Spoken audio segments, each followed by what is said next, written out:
What is going on, everybody? Welcome to the NBA Injury Report presented by Prize Picks. Before we get into it, just check out Prize Picks. It's a really fun site. I've been enjoying playing over there quite a bit. You get 1 free month of Awesemo Plus Platinum just by checking everything out over there. There's a deposit bonus. So many things. Use promo code Awesemo to take advantage of all of that. But oh my gosh, Adam, this slate just got crazy. And about, 15 minutes ago?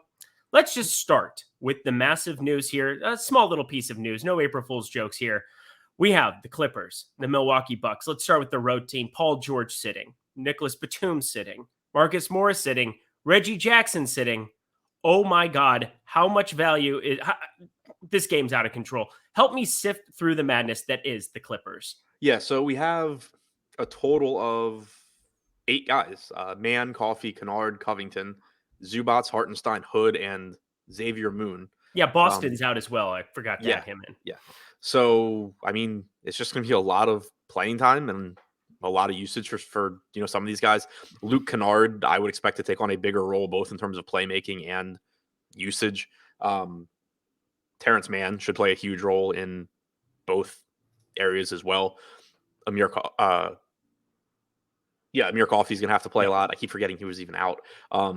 So he's going to look, better. It's just, I mean, you're playing everybody from the Clippers. I think that I expect Mann and Kennard to be the ones really leading the offense. Agreed.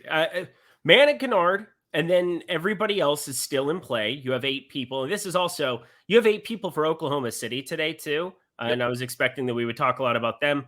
They become just a far less intriguing 8 guys, I suppose, compared to... Don't forget Memphis too. Like, they don't have 8, but they're just missing all their main guys. Yeah, but this game is so much better now, and partially because on the other side, there's going to be no starters there for the most part either. You have Chris Middleton out. You have Drew Holiday out. Oh, and Giannis Antetokounmpo seems like an important guy to talk about being out as well. How many bucks are too many bucks? So that is one question that I think is really interesting because, like, if this were a shorter slate or you didn't have multiple shorthanded teams, this is the kind of situation where I could see going, 4, depending on how small it is, 5 guys from the same slate or from the same team. I still have reservations about doing that, at least in too many lineups on a slate like this, because there are still 10 games. There are, like you said, OKC has 8 guys. The Clippers have 8 guys. Memphis has more than 8, but they're missing, all of or they're expected to miss at least all of their main guys. So you have basically an entire underpriced team. And then you still have, just still a good play here and there from plenty of other games. So I still hesitate to play more than like 3 from any given team. If you wanted to game stack this game, you don't just go 4-3 or something like that. Obviously, that's fine. But I still kind of hesitate, just in the sense where it's not that it can't work, but like as you put in that 4th guy, typically I would just rather say like, oh, well, I'll just take a similarly priced guy from the Clippers here, or a similarly priced guy from the Grizzlies, just so I don't have, I mean, because like even if guys are playing more minutes, obviously you still have a finite number of points, rebounds, assists to go around. Well, yeah, the only statistic shared in basketball is the assist to a bucket. That's the only thing you're really sharing between 2 guys. Everything else is individualized. And, if you get 4 or 5 from one team, you're just overexposed on a 10-game slate where you said multiple spots that guys are shorthanded. There's going to be some massive fantasy outcomes from other places. Just to recap this game, project the starting 5 here from the Clippers and project the starting 5 from Milwaukee. Oh, boy. You're welcome. Terrence Mann, Luke Kennard, Amir Coffey, Covington, Zubats. I would agree. And then I think Hartenstein's still intriguing, but probably, a less intriguing piece just because he's 5,100 there, splitting minutes. Anybody who's playing behind them, I mean, are you going to have Ojale type exposure on this slate?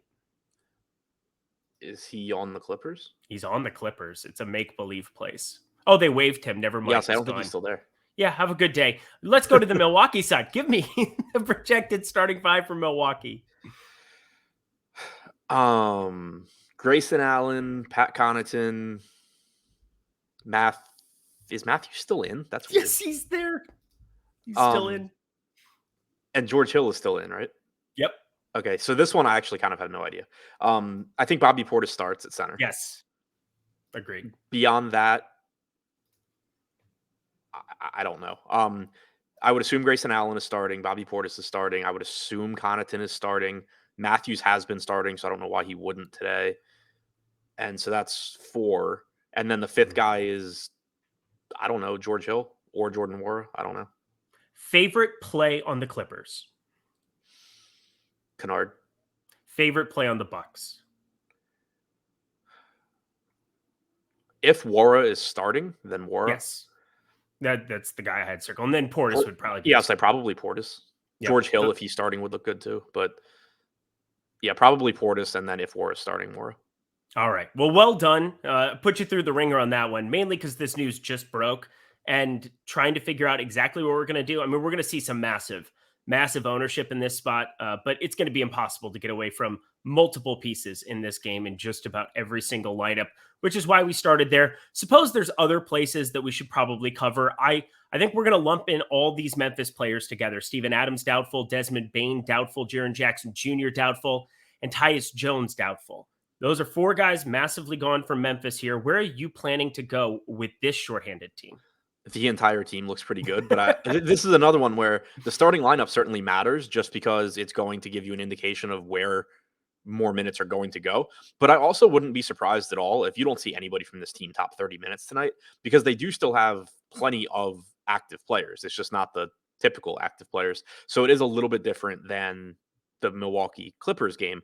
But my guess for the starting lineup is D'Anthony Melton, Dylan Brooks, Zaire Williams, Kyle Anderson, and then either Brandon Clark or Xavier Tillman. But really, I think that like all of those guys look good. I mean, Dylan Brooks is going to get a ton of usage at 5,900. We know D'Anthony Melton's a very good point per minute guy, and he's going to have the ball in his hands a lot. Brandon Clark at 4K has power forward eligibility. He's typically been Steven Adams' backup, so my guess is that he'll start at center, but I don't know. It could be Tillman. But either way, at 4K, he looks fantastic.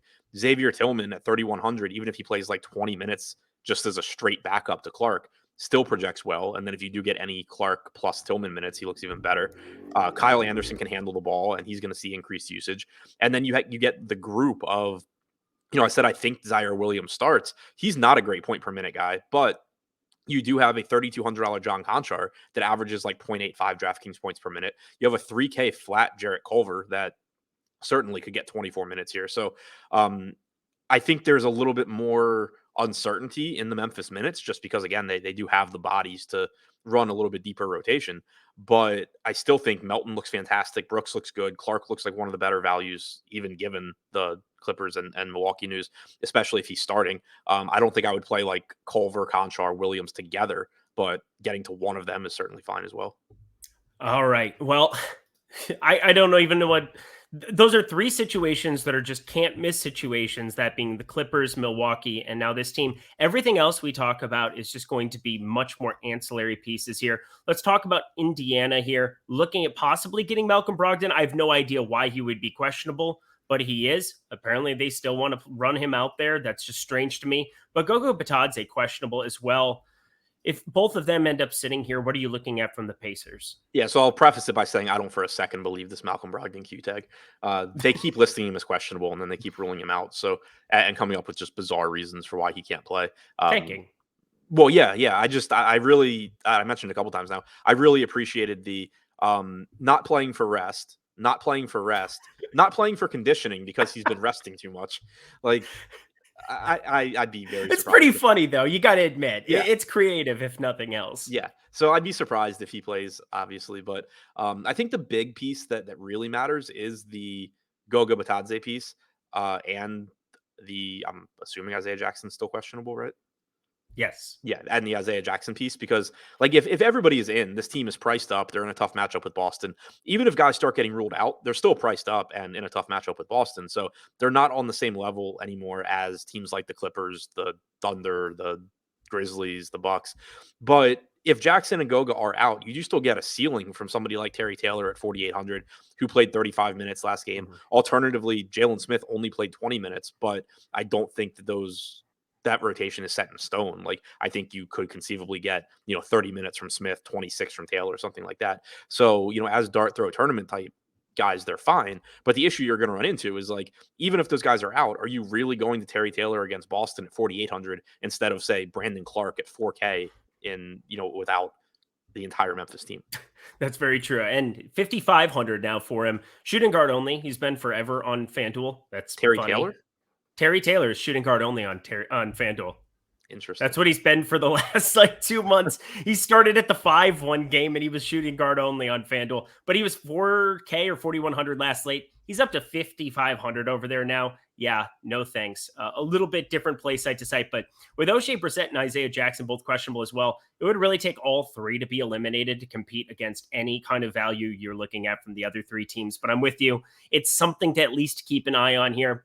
In FanDuel's defense, how tall do you think Terry Taylor is? He's like 6'5", I think. Yeah, 6'5", 230.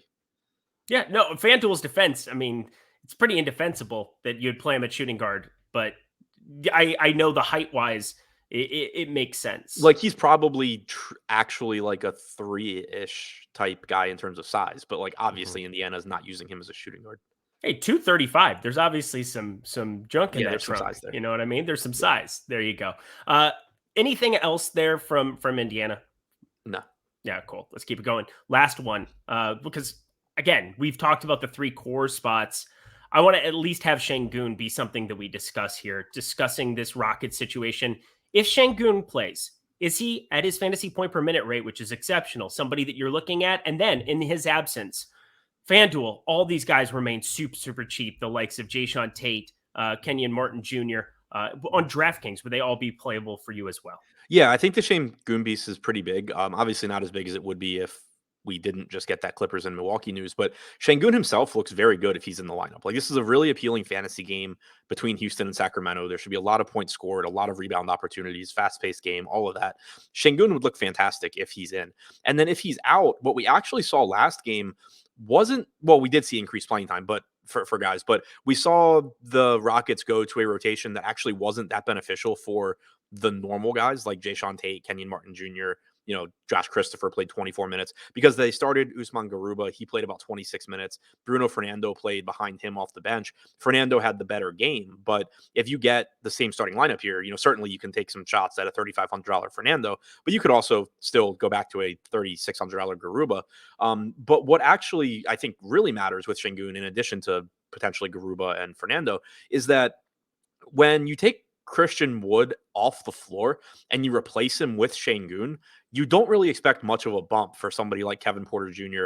or Jalen Green, because you're just replacing Christian Wood with another like low to mid 20s usage guy that can do some playmaking and all of that. If Sengun's not in and you're essentially replacing Christian Wood with Usman Garuba and Bruno Fernando, you're talking about a lot of usage that's available for really at that point the only capable high usage guys on the team in Kevin Porter Jr. and Jalen Green. So if Sengun is in, like, I still think you can get to some Porter and Green, but clearly they're not going to be priorities. But if Sengun's out, I do think both of those guys start to look a lot better. All right. I think that is the key portions. Again, we went a little bit long today for the injury report, but it was very, very necessary. We covered everything that we could possibly need. Anything else? Any other injury situation? Because, I mean, those are the broad strokes. We've gone 13 minutes here. Anything else that really sticks out to you to pay attention to? Not as far as breaking news. I think we alluded to it that OKC is also running with 8 guys, but there's nothing changing there. That's been the case all day. So we talked about it on the strategy show. We'll talk about it again on the deeper dive. Awesome. Check out those. He'll be on the deeper dive. I'll be on live before lock. Looking forward to this crazy slate that's before us. Don't forget to check out Prize Picks. Get that free month of Awesemo Plus Platinum when you deposit and play over there. Great site for props. He's Adam. I'm Eric. Best of luck tonight.